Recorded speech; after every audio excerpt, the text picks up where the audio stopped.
Alright tech family, I've been using the Dell XPS 13 Plus solidly for weeks and I'd like to share my thoughts with you.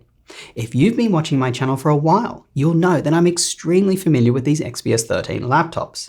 For years they've been my daily driver. If you saw me out in a coffee store, you'd see me using an XPS 13.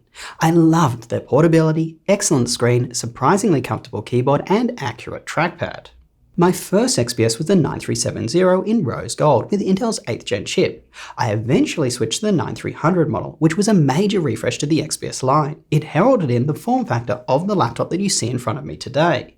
A larger 16:10 aspect ratio screen, and at the time, Intel's long-awaited 10th gen chip. That model unfortunately was a disaster. The Intel chip ran way too hot for the tiny laptop to cool. Luckily, soon after, Dell came out with the XPS 13 9310, which had Intel's much improved 11th gen Tiger Lake chip. This made the laptop usable when it came to temperatures you would actually feel. But even with Intel's 11th gen chip, the XPS still felt quite warm to the touch, even for lightweight tasks, and it couldn't really run anything that intensive. That's because, even though the XPS had a powerful processor inside, the cooling solution just couldn't cool it properly, no matter what Dell's marketing and PR departments tell you. And yes, Dell provides you with an array of thermal modes to run the laptop, including cool, ultra performance, quiet, etc. But they all sucked, because fundamentally, they just throw the problem somewhere else. You can't escape physics. Cool mode did indeed keep the laptop cool, but you get throttled performance and loud fan noise. Quiet mode kept the fan silent, but then you get a warm feeling laptop and severely throttled performance. So, gather around and let me tell you if this new XPS 13 Plus improves on its predecessors and whether this laptop should be at the top of your wish list if you're seeking a premium, high-powered portable one. Let's start with the keyboard, as it's changed substantially this year. You've got a touch-sensitive area for the function buttons and a slightly changed layout. The backspace key has been shifted to the left to make room for a power fingerprint reader combo button. The good news is that this keyboard is still one of the most comfortable low-trouble ones around. The keys have this soft touch feeling that just makes them quite delightful, a joy to use. However, if you do type with a degree of force, you'll feel the keys bottoming out and becoming a little uncomfortable. I originally thought I would hate the new touch-sensitive function area. I had nightmares that my experience using it would match that of Apple's dreadful touch bar, where you'd often mishit the button you intended to. But this was nowhere near as bad. The keys don't change their location and purpose when you switch between applications like they do on the touch bar, so your muscle memory still works.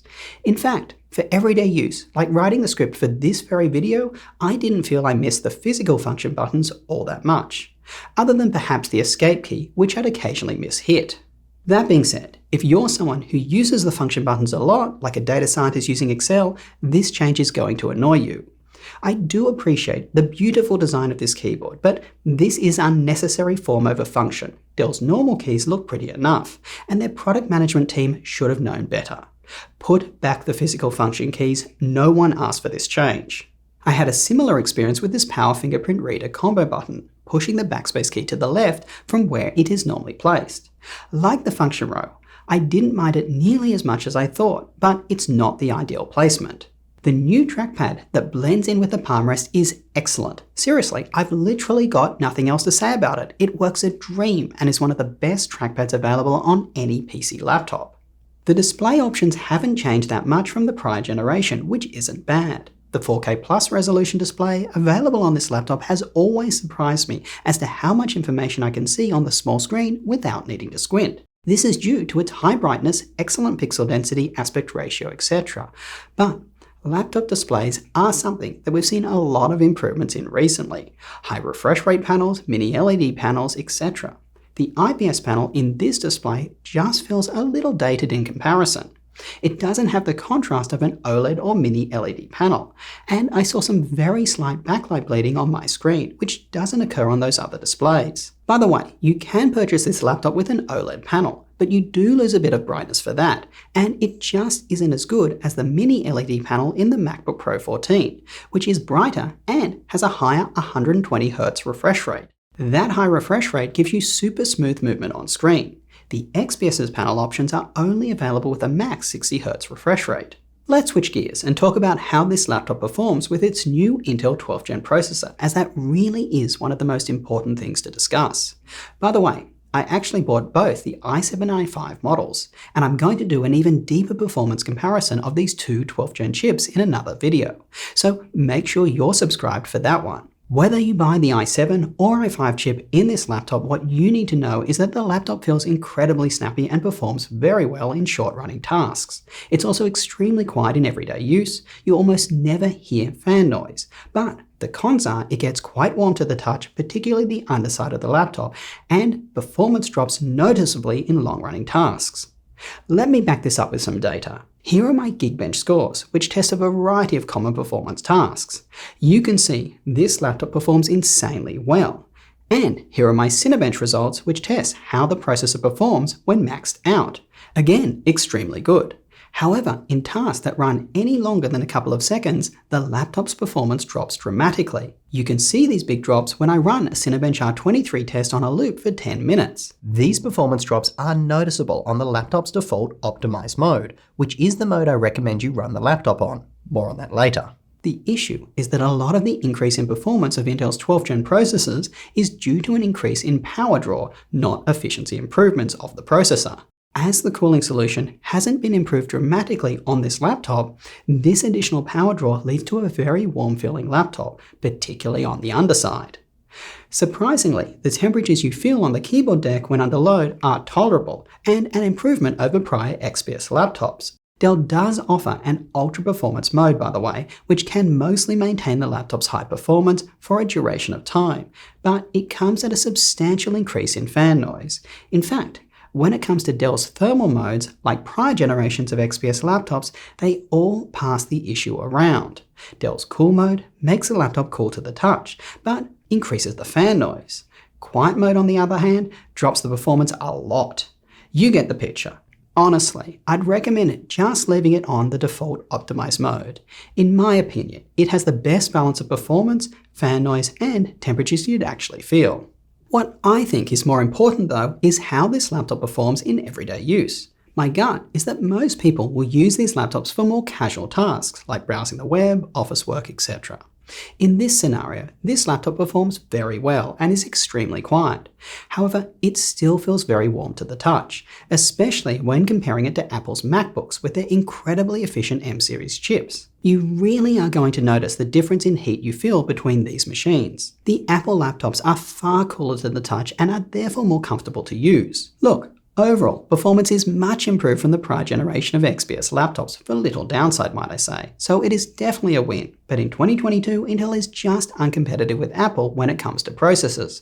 They are trying to sell these processors with strong benchmark results, but in reality, these benchmarks are for short-running tasks, not continuous ones. In the real world, Apple has a substantial lead. By the way, you may have noticed on one of my slides that this laptop can draw up to 58 watts of power. Since it only comes with a 60-watt charger, I was worried it would drain the battery when under load. If we do the math, 58 watts of power to the processor plus power to the screen and other parts of the laptop, you'll easily be drawing more than the 60-watt charger can provide. I tested this scenario a lot, and the good news is this issue doesn't occur. This laptop doesn't draw that full 58 watts of power for more than a couple of seconds or so.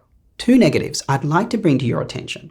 I noticed during my use that neither of my XPS 9320 laptops sit 100% flat when on a table.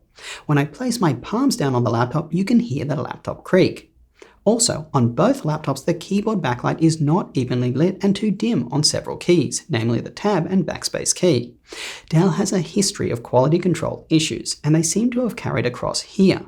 These ones are minor, but not what you'd hope for on a premium laptop. By the way, my battery life results will be in my upcoming video comparing the XPS i5 and i7 processors together. And on that note, let me give you my concluding thoughts on the Dell XPS 13 Plus 9320. It is definitely a step forward from prior generations of XPS 13s, for sure. It looks more visually stunning, the laptop feels noticeably snappier in everyday use, and it is dead quiet for tasks like office work, browsing the web, etc. When it comes to processor-intensive tasks, the laptop has plenty of power if those tasks are short-running, like doing a quick code compile. Or you can deal with the side effects of running the laptop in ultra-performance mode, which bumps up the fan noise and warmth of the chassis. The main issue with this laptop is that for people looking for a high-powered, portable, premium laptop, the MacBook Pro 14 is just far superior. It runs much cooler to the touch than this laptop, and I mean much. Its screen is larger, brighter, has greater contrast, and a faster refresh rate. The graphics capabilities of that laptop allow you to do things that this one couldn't even dream about, like editing 4K videos. The speakers on that laptop destroy the speakers on this one.